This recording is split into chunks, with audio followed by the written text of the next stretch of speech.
Croeso nôl I gwpan y byd, yr Alban.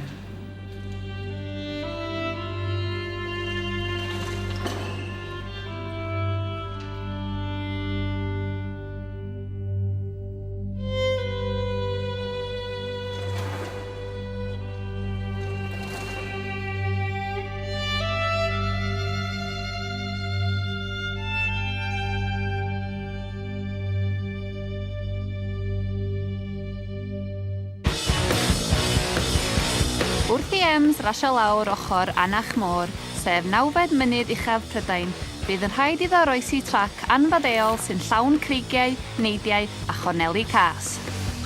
Hwn ydy un o'r traciau Beicio Mynydd lawr all anoddau'r byd, sy'n ymestyn 2.8 km o hyd. Pob lwc I bawb!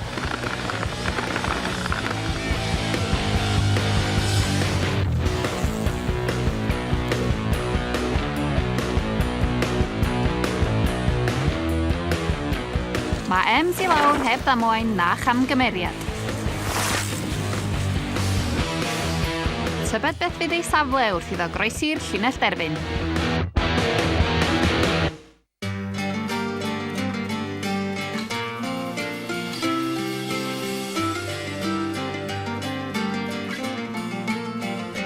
Yn qualifying run fi. O'n i'n rili hyderus, definite wedi qualifio hawl, o'n i'n deud hynny'n dwi'n gael ddim mistakes mawr a nath nhw'n eitha fi, gutted for you, mate. Nath nhw'n eitha fi, o'n eitha, fel kind of thing.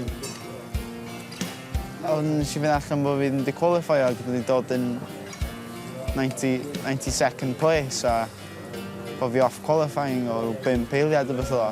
Dwi'n cael ddim yn dall hwnna, so beth dwi'n gwneud wrong a stwff, mae'n fatha really weird.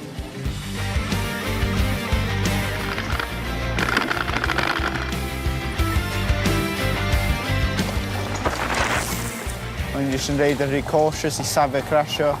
Dwi'n meddwl bod wedi gwneud fi jyst fatha relaxio gormod a jyst dim pedlo digon rili, dim hitio digon fast. Just confused a devastated peth o so. Just dwi'n meddwl gem a rili anodd.